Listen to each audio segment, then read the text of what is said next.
Yan mga lods, simulan na natin yung project natin, yung para sa part 2. Itong TMX natin. Yan na yung forma niya. Ito yung upuan niya. Yan. Ngayon, ang gagawin naman natin, lalagyan na natin ng U-bend dito. Nagawa na natin ng U-bend. I-U-bend natin yan para sa upuan. Tatabasin natin to. Yan, tabas yan. Bali, mawawala na yung lagayan ng pangalawang shock. Dito na lang yung pinaka main. Yan.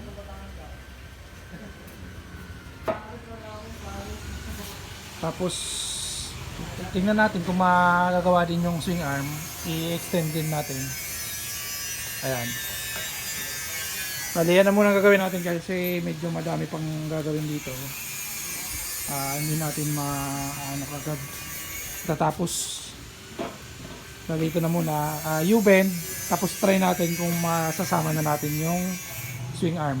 Pag-extend ng swing arm. Ayan mga lods.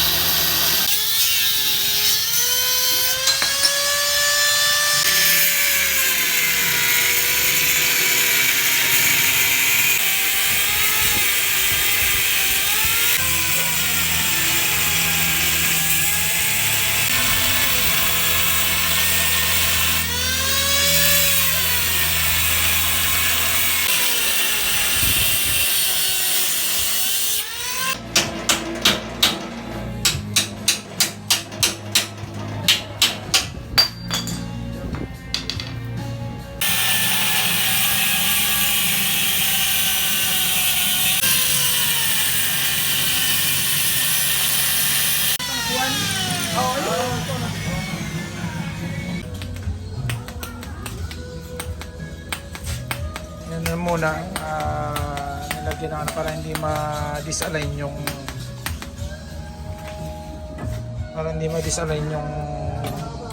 ano niya, yung swing arm pag kinat dito kasi puputulin yan eh. Lulugtungan natin. May kabilaan. Para pag tayo niya, kasi uuga. Hindi niya pa sigurado lang na hindi siya mag-iiba yung para pag binalik ulit natin, pag dinugtungan na natin, hindi mag-iba yung niya, yung angle niya. Yan, dito puputulan namin dito. Tapos yan, i-extend natin. I-extend kasi natin itong swing arm na to eh. Mayroon talaga siyang Ayan. ring. Ito,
At yan, drop mo sa akin yung ano mo ha, para makapag-gura ka na.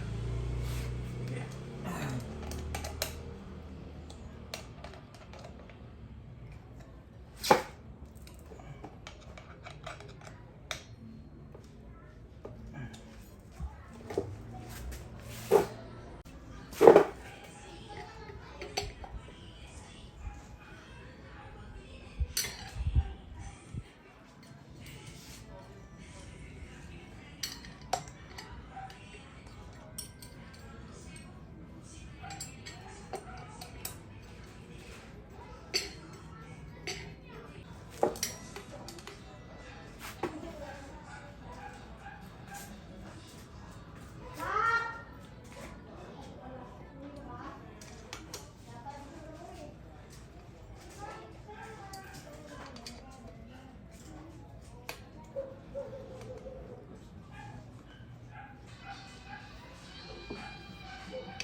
Ano tayo sa'yo? Buray.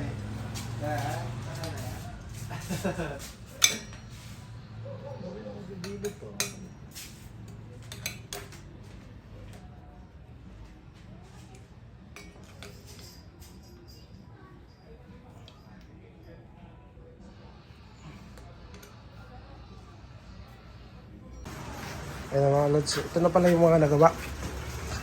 Nagawa na natin yung disc brake conversion. Lagyan na din ng mga ano yan, ng mga spacer. Successful naman yung conversion natin. Ito, tinap lang yan. Pero hindi pa tapos yan.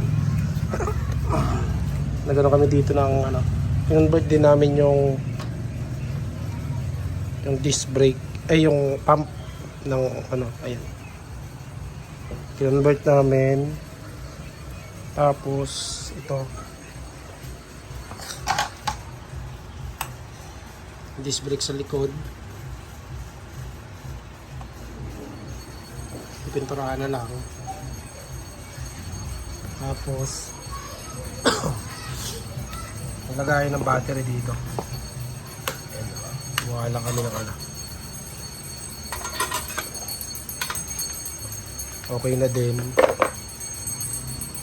Tapos konting linis ng mga no, mga winelding, linis na lang yan. Tapos pintura. May mga iba pang gagawin dyan, pero baka ang isunod ko na yung pintura na. Ayan siya mga lods.